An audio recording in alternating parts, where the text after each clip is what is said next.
ang Panginoon. At sumaiyo rin. Ang mabuting balita ng Panginoon ayon kay San Juan. Papuri sa iyo, Panginoon. Kinagabihan ng linggo ding iyon, ang mga alagad ay nagkakatipon. Nakapinid ang mga pinto ng bahay na kanilang pinagtitipunan dahil sa takot nila sa mga Hudyo. Dumating si Jesus at tumayo sa gitna nila. Sumainyo ang kapayapaan, sabi niya. Pagkasabi nito, ipinakita niya ang kanyang mga kamay at ang kanyang tagiliran. Tuwang-tuwa ang mga alagad na makita ang Panginoon. Sinabi na naman ni Jesus, sumainyo ang kapayapaan. Kung paanong sinugo ako ng Ama, gayon din naman sinusugo ko kayo. Pagkatapos, sila'y hininghan niya at sinabi, tanggapin ninyo ang Espiritu Santo. Ang patawarin ninyo sa kanilang mga kasalanan ay pinatawad na nga. Ang hindi ninyo patawarin ay hindi nga pinatawad. Ngunit si Tomas na tinaguriang kambal, isa sa 12, ay wala roon nang dumating si Jesus. Kaya't sinabi sa kanya ng ibang alagad, nakita namin ang Panginoon.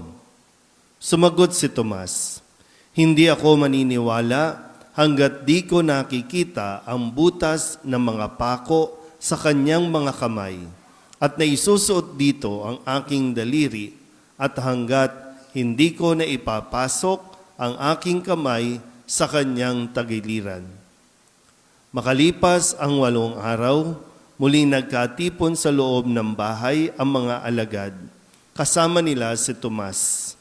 Nakapinid ang mga pinto, ngunit pumasok si Jesus at tumayo sa gitna nila.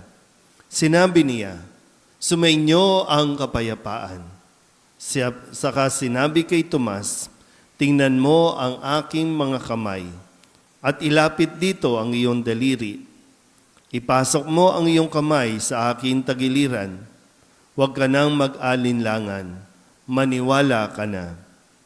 Sumagot si Tomas, Panginoon ko at Diyos ko.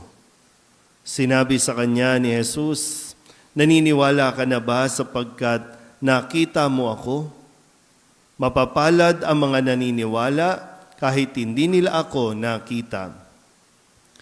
Marami pang kababalaghang ginawa sa Jesus na nasaksihan ng mga alagad, ngunit hindi natatala sa aklat na ito.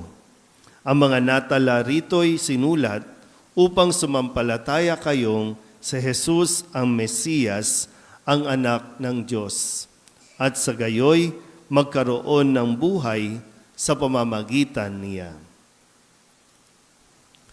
Ang mabuting balita ng Panginoon. Pinupuri ka namin, Panginoong Hesukristo. Isang magandang umaga po sa inyong lahat. Happy Easter po.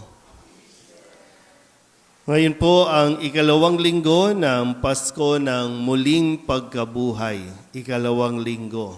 At ito rin ay idineklara noong si St. John Paul II, ang Santo Papa, na ang 2 linggo ng Easter o ng Pasko ng muling pagkabuhay ay pagdiriwang ng linggo ng banal na awa o Divine Mercy Sunday.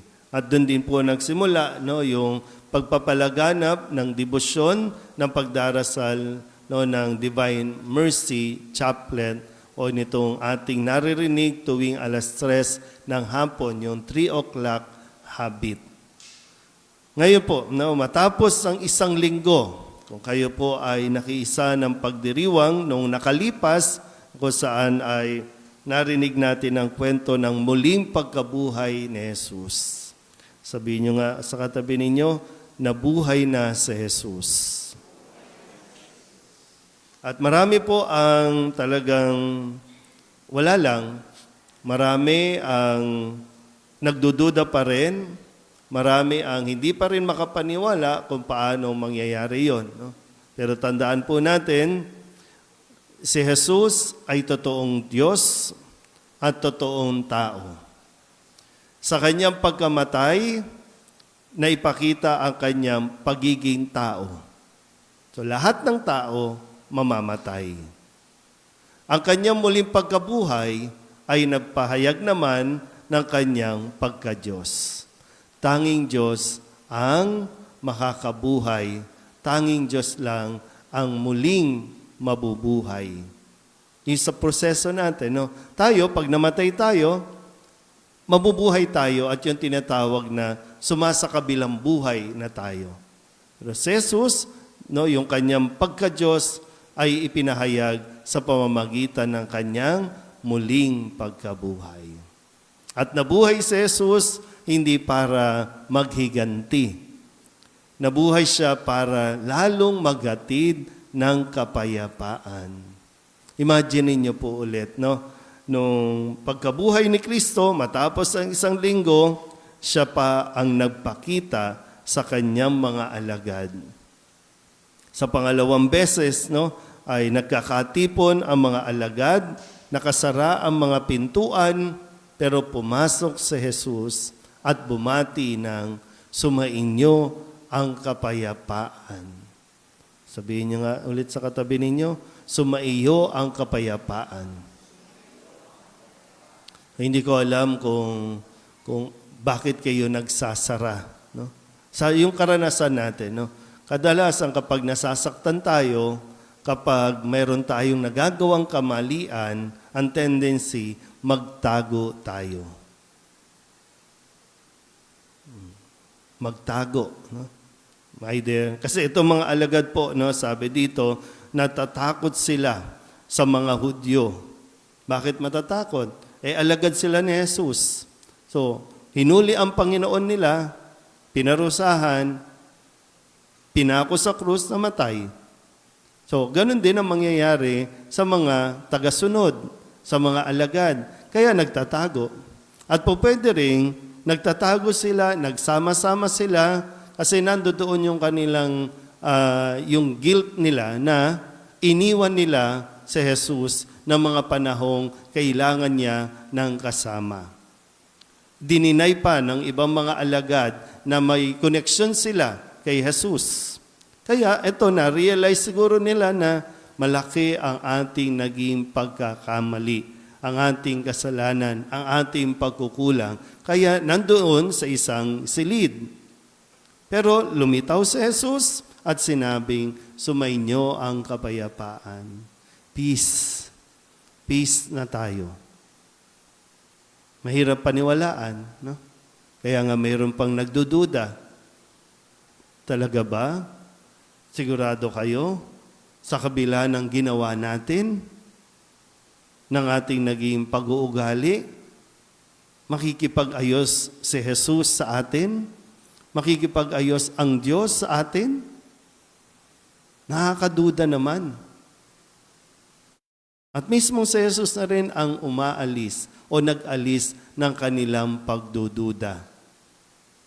Di ba? Sabihin niyo nga ulit sa katabi ninyo, kaya kang patawarin ng Diyos. Ang handog ni Jesus, tandaan po natin, ha? Kapayapaan. Kamusta ang tulog ninyo? Kamusta yung mga nakalipas ninyong mga taon, yung mga buhay ninyo? Masasabi ba na at peace ka? Maganda mapagnilayan natin to, no? Nasasabi mo ba na at peace ka? Nakakatulog at gumigising ka na maaliwalas, gumigising ka na maayos, no?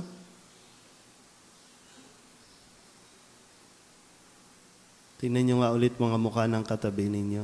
No? Yung mukha ba yan ay mukha na may kapayapaan o mukha na ilang taon nang may dala-dala? Hindi hinayaan ni Jesus na mabuhay itong mga alagad niya sa kalungkutan. Hindi niya hinayaan na ang mga alagad na ito, dalhin nila sa kanilang buong buhay yung kanilang naging pagkukulang at pagkakamali. Kaya nga, banal na awa. May awa ang Diyos. Kinaawaan tayo ng Diyos at yung awa na ito ay nanggagaling sa Kanyang pag-ibig sa atin. Kaya ang isang tao, iniaalok, di ba? Binati ni Jesus. So ibinibigay niya, binibigyan niya tayo ng kapayapaan. Sumainyo nawa ang kapayapaan. Sumainyo, pero nasa sa atin kung tatanggapin ba natin o hindi. Pero tandaan nyo, ang sinumang tumatanggap kay Jesus, kumikilala kay Jesus, nagkakaroon ng kapayapaan. Tapos na yun. Nangyari na yun.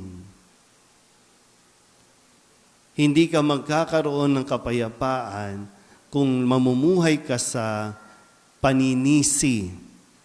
Sisisihin mo ang ibang tao o kaya naman sisisihin mo ang iyong sarili.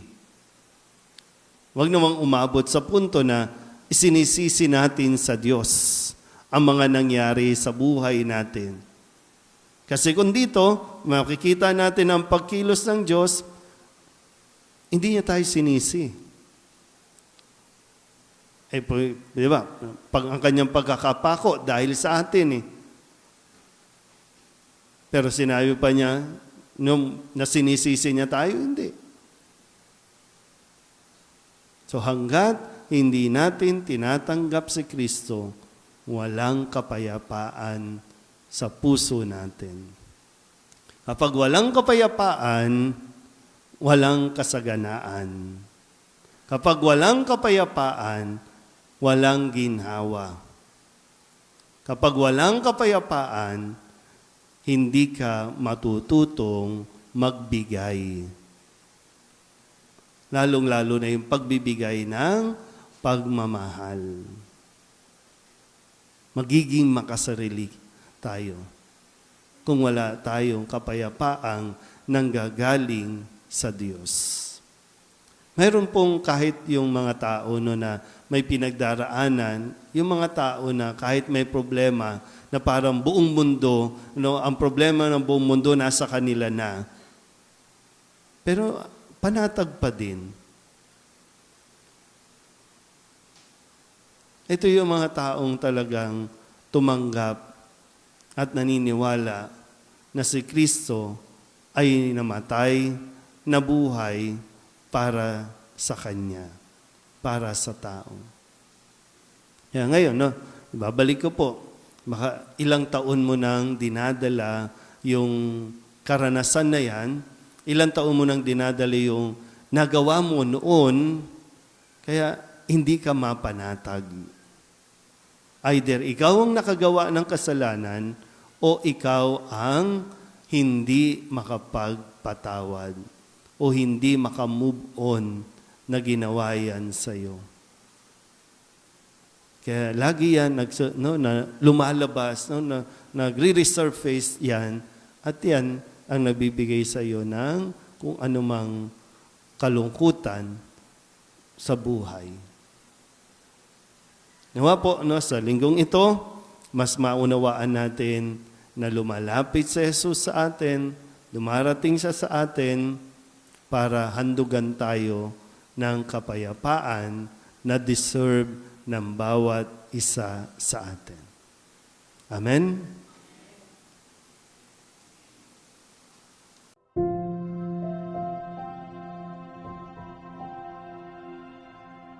Thank you.